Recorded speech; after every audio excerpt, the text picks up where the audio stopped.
기도하겠습니다. 하나님 아버지, 오늘 로마서 8장 1, 2절 말씀을 전하려고 합니다. 사도 바울이 자신이 자기를 정죄하고 사망의 성질 속에 자기를 괴롭혔던 것을 경험했던 것 같습니다.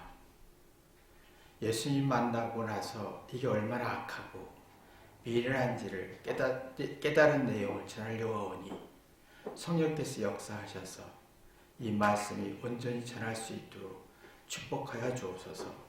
예수님의 이름으로 기도했습니다. 아멘. 하나님 말씀은 로마서 8장 1, 2절 2절만 읽겠습니다. 그러므로 이제 그리스도 예수 안에 있는 자에게는 결코 정죄함이 없나니 이는 그리스도 예수 안에 있는 생명의 성령의 법이 죄와 사망의 법에서 나를 해방하였습니다. 사도 바울이 예수 안에 있으면 정죄가 없다. 생명의 성령의 법이 역사한다. 이게 정죄가 없다는 말은 단정이 없다. 가능성이 있다. 그래서 막 내가 생각하고 움직이고 뒤돌아오면서 기쁨이 있었다. 정서 안정이 있었다.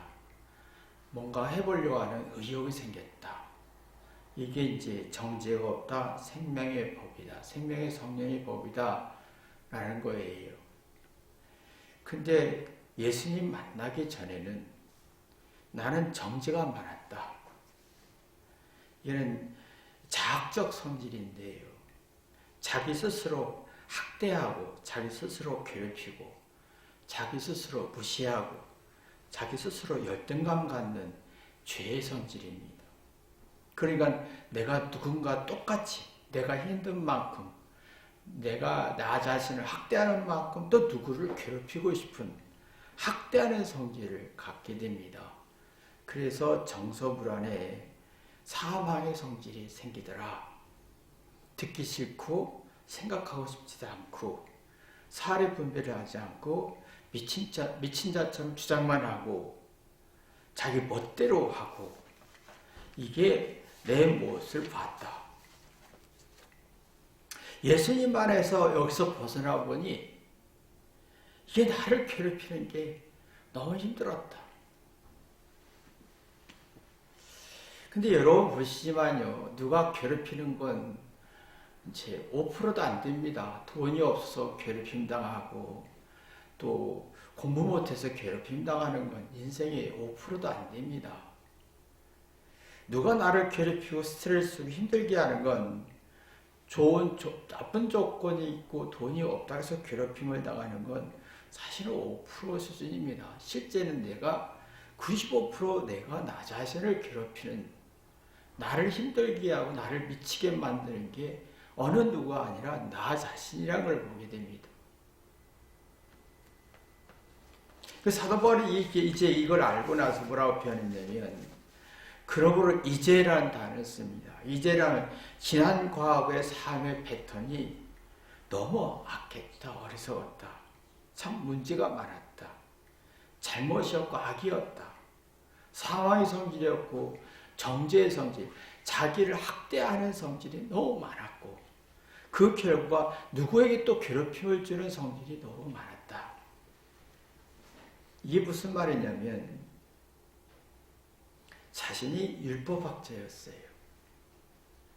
율법학자로서 가르치고 심판하고 이익을 얻고 자손 세웠습니다. 자신의 지식과 권력과 능력으로 다른 사람을 가르치고 심판했습니다. 그리고 내 뜻을 이루어 내 뜻에 동의하라. 내 말을 들어라. 강요했습니다. 내가 예수님 안에 들어간 게 아니라 네가 내 안에 들어와라. 이런 성질이지요. 그 여러분 보시지만 내가 하나님 속에 들어가거나 누구 속에 들어가지 않습니다. 네가 내 속에 들어와. 네가 내 뜻을 이해해 줘. 내 가르침에 동의해. 근데 이게 사실은 자기를 사망의 성질에 정죄, 자학적 성질을 만들어낸다는 거예요. 지금 현대인들이 어른이나 아이들 할 것 없이 모두가 자신의 우월한 능력과 정보와 어떤 권력과 힘으로 가르치고 심판하고 판단하고 순종의 말을 들어 요구하잖아요. 지배하려고 하잖아요. 내가 너보다 우월해. 이게 사도 바울의 함정이었어요.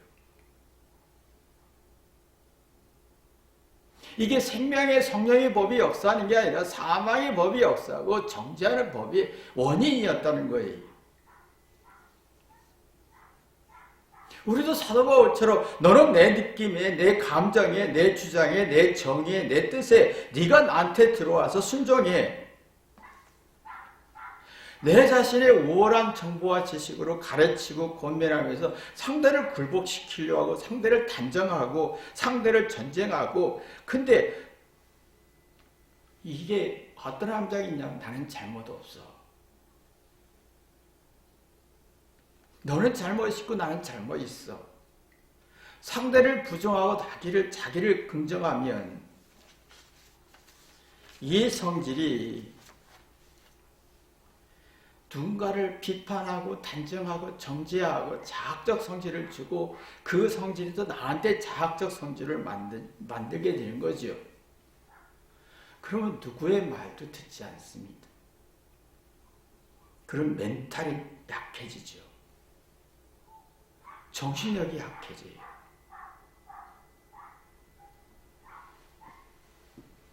상대의 말을 듣고 상대의 말에 헤아리다 오면 상대가 그래서 그랬구나 하다 오면 상대의 뜻을 헤아리다 오면 정신살이 분별이 되고 삶의 이치와 객관적 이치, 합리적 이치 속에서 내가 멘탈이 강해져요. 올바로 이해할 수 있고 객관적 합리적으로 이해할 수 있고 그럼 어떤 일도 감당할 수 있는 극복하고 있으면 정죄가 없는 거예요. 건강한 생각하게 되면 누군가를 헤아릴 수 있죠. 근데 다른 사람의 내 뜻을, 내 주장을, 내 가르침을 받으라고 한다면 내 자존심, 내 뜻을, 내 의, 내 느낌을 주장해서 그것을 관철시키려고 하면 상대 뜻을 모르기 때문에 사리 분별이 떨어지고 삶의 이치와 객관적 이치, 합리적 이치는 떨어지고 올바로 구분하고 분별할 수가 없어서 멘탈이 약해지는 거예요. 그래서 지금 젊은 학생들이 힘든 게 뭐냐면 맞아, 내 말이 맞아, 난 100점 맞았어 하는데 애들은 이게 상대를 이해할 힘이 없고 부모 말도 이해할 힘이 없으니까 멘탈이 약해지는 걸 모르는 것이 심각한 문제인 거예요. 그러면 올바로 상대의 뜻을 헤아릴 때 내가 정신적으로 사리 분별되면서 정신적으로 건강해서 올바로 판단할 수 있는데 자기가 똑똑하고 우월하고 맞다고 주장하면 상대 뜻을 헤아리지 못하면 주관적인 성질에 가르치려고 하지요. 주장하려고 하다 보면 멘탈이 떨어지는 거예요. 이게 사망의 성질이다. 그러면 정죄하는 것밖에 없어요. 사도 바울은 자기의 우월한 율법 지식 가지고 회개하지 않았어요. 자기 아는 것 가지고 자기를 회개 안 했어요. 자기가 아는 것 가지고 자기 회개하면 문제가 생기죠. 그 문제를 풀고 싶으려고 하죠. 그러면 건강한 문제의식 속에서 건강한 정신이 나오는 거예요. 근데 내가 아는 것 가지고 내 주장하죠. 자존 세워서 가르쳐 주려고 하지요. 그러면 멘탈이 떨어지면서 자기에 대한 검진이 안 되는 거예요. 그런 심적 의식과 사리분별한 정신적으로 불안해지면서 누군가를 자기의 똑똑한 지식으로 단정하게 되지요. 정죄, 너는 가능성 없어. 그러면 안 돼. 대부분이 말투에서요. 너는 가능성이 없어. 그러면 안 돼. 라고 할 때 가능성을 주지 않습니다. 여러분 가만히 생각해 보면서 여러분이 자녀에게나 남편에게 아내에게 얘기할 때 거의 단정으로 얘기해. 정죄. 자학적 성질을 설명해. 너는 안 돼. 주장이 강하지요.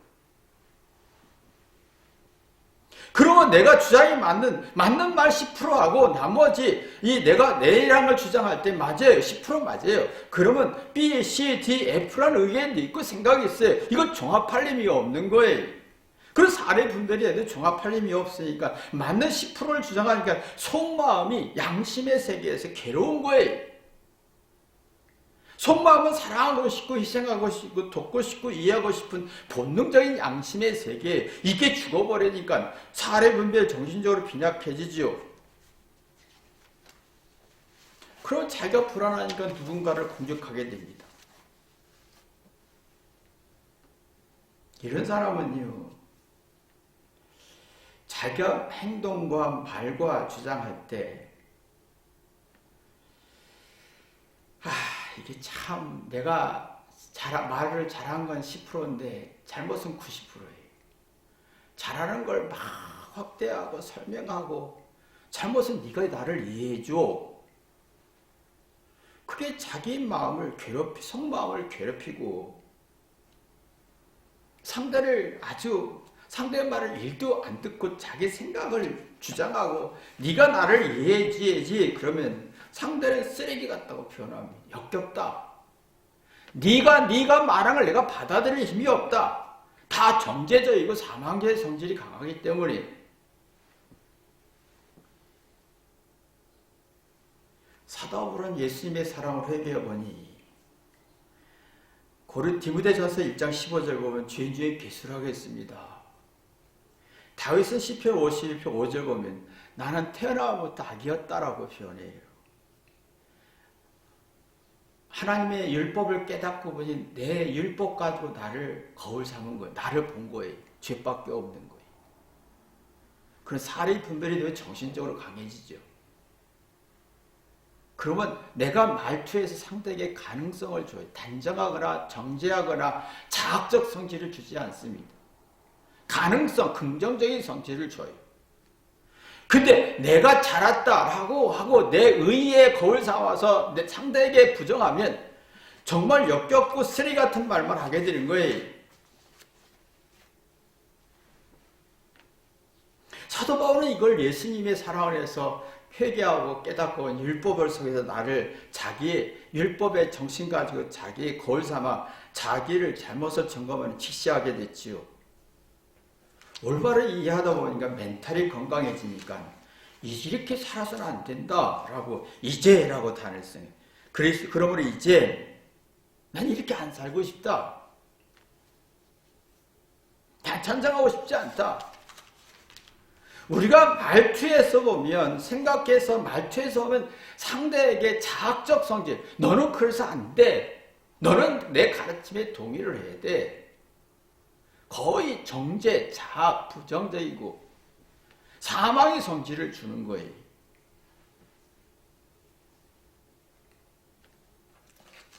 그러니까 자존심은 세고 자존감은 약해지고 열등감은 발전하는 거지요. 사도 바울이 고린도전서 1장 30절 보면 이런 말 했습니다. 너희는 하나님께로부터 나와서 그리스도 예수 안에 있고 라고 했어요. 예수는 하나님께서 나와서 우리에게 지혜와 의로움과 거룩함과 구속함이 되셨으니 라고 했어요. 예수님 안에 있다 보니 지혜와 의로움과 거룩함이 나와 여기에 여기에 노예가 됐다. 지혜와 의로움과 거룩함에 내가 지배를 받았다라고 표현하는 겁니다. 여러분 보세요. 우리는 거의 지혜와 의롭고 거룩이라는 말은 긍정적인 성질이에요. 부정적이고 정제적이고 사망의 성질이 아니에요. 생명의 성령의 어떤 성질. 지혜는 뭡니까? 잘못과 실수와 열등감 속에서 이유를 찾는 거예요. 내가 왜 잘못했을까? 왜 이유를 찾아요? 단정하지 않아요. 자학적 성질이 아니라 가능성 성질, 긍정적인 성질을 얻어요. 그게 지혜예요. 의롭단 말은 내가 잘못과 실수에서 원인 이유를 찾으면 올바로 판단할 수가 있는 거예요. 건강한 문제의식관. 그러면 이 문제를 해결하고 싶다라고 하는 생각을 갖죠. 그러면 내가 그 문제를 해결할 때 내가 낮아집니다. 그 상대를 존중하는 거룩한 성질을 가져요. 여기에 내가 구속받았다. 그러다 보니 내 속마음이 편했고 정서안정이 되더라. 그래서 사도 바울이 평강이 있을지어다, 평안이 있을지어다 라는 말을 쓴 거예요. 속마음은 내가 사랑하고 싶고 이해하고 싶고 긍정적으로 바라볼 수 있고 생명의 성령의 복과 같은 거예요. 정죄가 없고 언제나 가능성을 찾는 정서안정 성질이죠. 따뜻하고 감동 있고 기쁘고 감싸고 싶고 이해해주고 싶은. 그러면 자기 잘못이 99% 있어도 미안하고 고맙고 회개하면서 자기의 잘못을 고치다 보면 지혜와 슬기와 거룩이란 성질이 나와서 은혜였습니다, 사랑이었습니다라는 걸 나오지요. 그럼 상대의 약점을 공격하지 않습니다. 시시비 걸지 않습니다. 기다릴 수 있는 여유가 속마음이 편한 거예요. 존중이 나오지요. 속마음이 편하고 정서안정이 돼서 사랑하고 싶고 이해하고 싶고 상대의 뜻을 헤아리고 싶은 마음이 생깁니다. 근데 이게 안 될 때는 자신의 의의가 강한 거예요. 내 말이 맞아요. 10% 맞아요. 근데 주장하다 보니 지혜도 없고 의로움도 없고 거룩함도 없고 정죄, 자학적, 부정적인 성질이 나오고 사망이 생각하는 능력이 없으니까 거기서 이제 막 거기서 10% 가지고 인정받으려고 하니까 속마음이 불편해지고 이게 막 자존감은 약해지고 자존심이 열등감 가지니까 미치는 거예요. 정신을 못 차리는 거예요.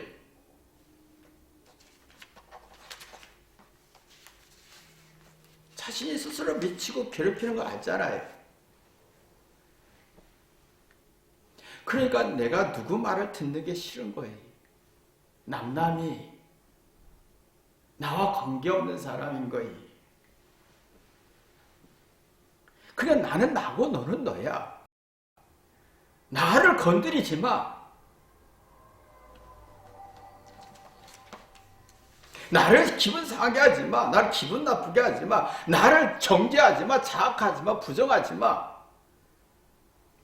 우리가 말투에서 오면 이상하게 정죄, 자학적, 부정적 성질이 굉장히 나는 맞고 넌 틀리잖아. 내가 너 가르치니까 내 말 들어. 할 때는 이미 정죄적 성질, 사망의 성질이 너무 강한 거예요. 그러니까 나를 괴롭히고 내가 누군가를 괴롭히는 거예요. 사랑하는 자녀도 괴롭히고 사랑하는 남편도 괴롭히고 사랑하는 아내도 괴롭히는 성질을 갖게 되는 거죠. 그럼 심리적 안정이 없고 정서 안정이 없다 보니까 불행한 마음, 불쾌한 마음 속에서 자기 뜻을 과시하고 싶은 거예요. 자기 정보, 지식, 맞는 말을 과시하고 싶은데 막 자기 맞는 말을 너무 지나치게 인정받고 과시하려고 할 때 제가 정신 못 차렸구나, 미친 거 아니야? 이렇게 말을 하지요. 그러면 진리죠. 서로 대화가. 그러면 단어 속에서 기가 막힌다. 기가 살아나지 않는다. 생명의 법이 살아나지 않는다. 사망의 성질. 상대의 말을 이해하고 수용하고 받아들일 힘이 없다. 기가 자꾸 빠진다. 그 심리적으로 스스로 외롭고 허전하고 쓸쓸하고 뭔가 멘탈이 막 떨어지는 거예요.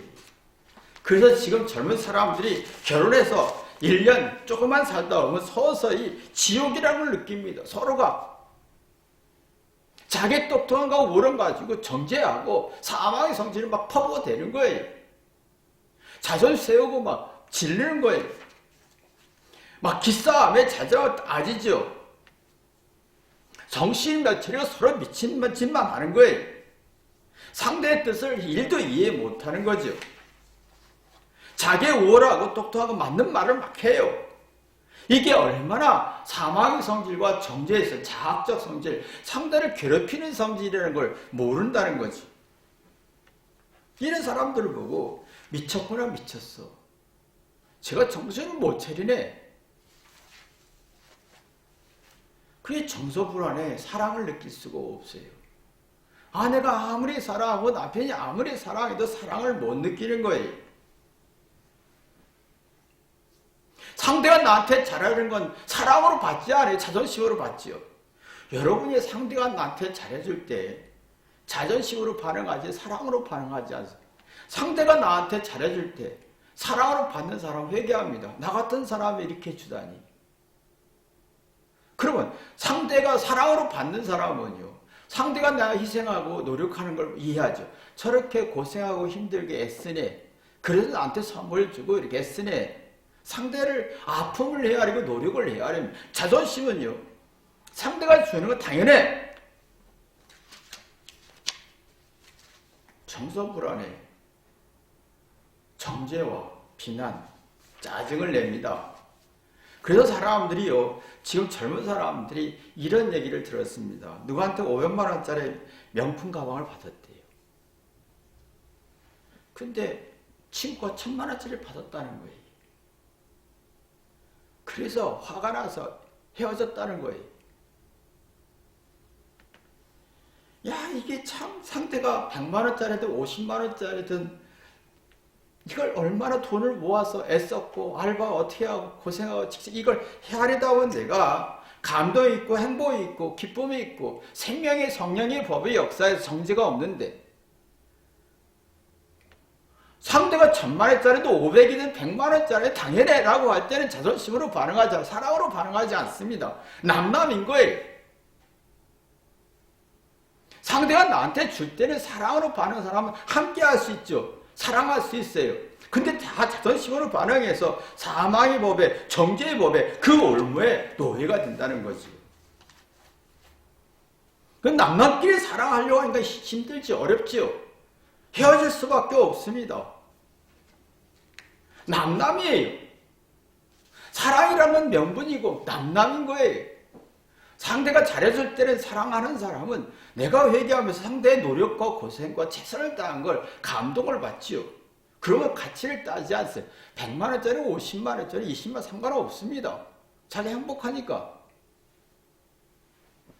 지금은 그게 아니라 자존심으로 반응하잖아요. 생명의 법이 없어요. 사망의 법이에요. 스스로 자발적으로 어떤 문제를 동기부여로 삼는 능력도 없고 또 어떤 조건에 움직이기 때문에 기대치는 큰데 실망이 더 크고서 사랑할 수가 없어 사망의 법에 빠지지요. 우리가 이 정죄의 법과 사망의 법에서 자녀에게 얼마나 이걸 많이 주는지 몰라요. 아이들이 공부할 때 얼마나 고생했겠어요. 근데 우리가 보면 공부 시험 잘 쳤을까? 그 시각이잖아요. 그럼 사망의 법과 어떤 정죄의 법이 들어가는 거 자존심으로 반응하지요. 그래 얘가 얼마나 했었을까? 얘가 이게 공부 80점 맞아서 얼마나 가슴 아팠을까? 사랑이란 생명의 성령의 법에 들어가지 않아요. 다르잖아요. 내가 주는 시각이 달라요. 그러니까 정서 안정과 정서 불안을 주는 거예요. 정서 불안 속에서 공부하는데 무슨 의미가 있겠어? 안 되죠. 정서 안정을 줘서 공부하게 되는데 왜 정서 안정이 되면 자기 잘못을 보면서 미안하잖아요. 그럼 잘못 속에 지혜와 의력과 거룩함에 통찰력이 생기면서 자기를 컨트롤할 능력이 생기면 공부를 잘할 수가 있지요. 자기의 문제를 직시할 수 있어요. 내가 어떤 문제인가를 검토할 수 있는 능력이 생깁니다. 근데 부모가 바라볼 때 너 8점밖에 못 맞았어? 잘못 쳤구나. 그러면 그에게 자학적 성질을 주고 사망의 성질을 주죠. 그럼 그 아이는 정서불안 속에서 지혜도 없고 올바로 판단할 능력도 없고 상대를 부모를 존중할 힘도 없으니까 자기 문제를 직시하는 게 두렵지요. 그리고 부모 마음을 헤아리려고 하지 않습니다. 그러니까 자꾸 정서 불안 속에서 속마음은 괴롭고 스트레스는 쌓이고 부모 말을 듣고 생각할 능력이 없지요. 건강한 문제의식이 없어지는 거예요.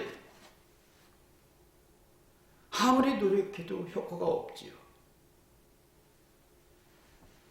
근데 내가 사랑으로 대응했을 때 그가 80점 맞았든 90점 맞았든 그 심정을 헤아리다 보면 자기 잘못을 받아들이고 그 고치다 오면 기쁨이 나와요.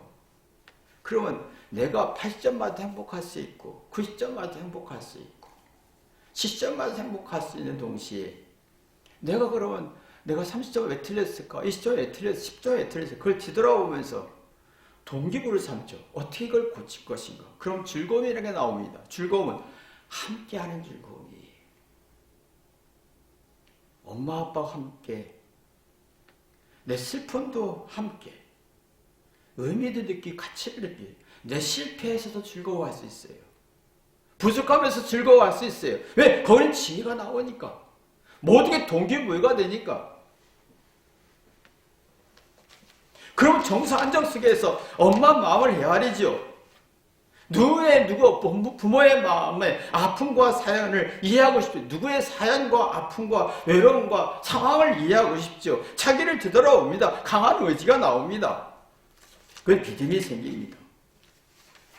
믿음은 뭐냐? 의지하잖아요. 의지할수록 힘이 생기는 거예요. 근데 자존심으로 반응하는 사람은 의지할수록 힘이 안 세고 원망이 나와요. 믿음이 생기는 사람 벼랑 끝에 희망, 소망, 가능성, 생명의 성령의 법이 나와요. 정죄하지 않는 생명의 성령이 나와요. 그러면 겸손하지요. 뒤돌아옵니다. 내가 맞는 합리적인 맞는 말과 옳은 말해도 틀리지 않는 말을 해도 정의로운 말해도 내 자신을 합리적으로 의심해 봅니다. 내가 왜 이걸 했는지 근거 이유를 찾으며 점검하면 지혜라는 게 나오지요. 내가 주장할 때든 내가 틀린 속에서도 그 근거를 찾아서 지혜를 찾죠. 그리고 올바로 판단할 수 있죠. 정신적으로 건강해지죠. 누구를 비판하지 않습니다. 사랑하고 싶죠. 공부하고 싶죠. 미워하고 싶지 않습니다. 그러니까 우리 마음속에요. 참 안타까운 것은 우리 자체가 지금 생명의 성령의 법이 어떤 주는 게 아니라 사망의 법과 정죄의 법을 우리가 스스로 주고 있고 받고 있는 거예요. 그러니까 자존감이 약해지고 자존심이 세지고 부정적인 성질은 강해지고 정서 불안에 열등감이 심해지니까 누군가를 공격하고 싶고 비난하고 싶은 세상법, 세상의 사망의 법, 정죄법이 발전하는 거죠.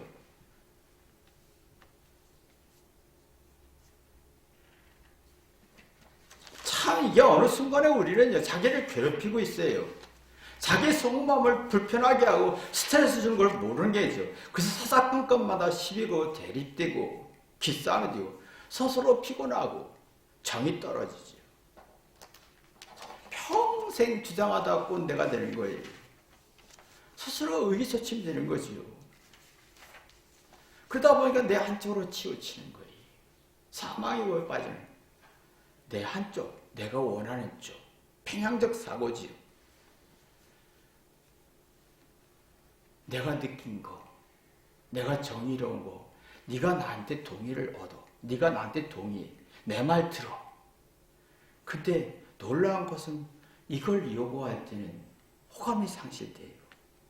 상대에 대한 뭔가 호감이 약해져요. 정죄하고 사망의 법이 만들어지는 거예요. 그래서 사도 바울이 이렇게 살다 보니 자기 이렇게 살았구나. 예수 믿기 전에는 내가 생명의 성령, 예수 믿기 후에는 생명의 성령의 법에 정죄가 없고 언제나 가능성을 있는 얘기를 하고 생각을 하는데 그 전에는 내가 이렇게 살았을까? 반대로 왜 살았을까? 사망의 법에 정죄하는 법에서 내가 노예됐을까?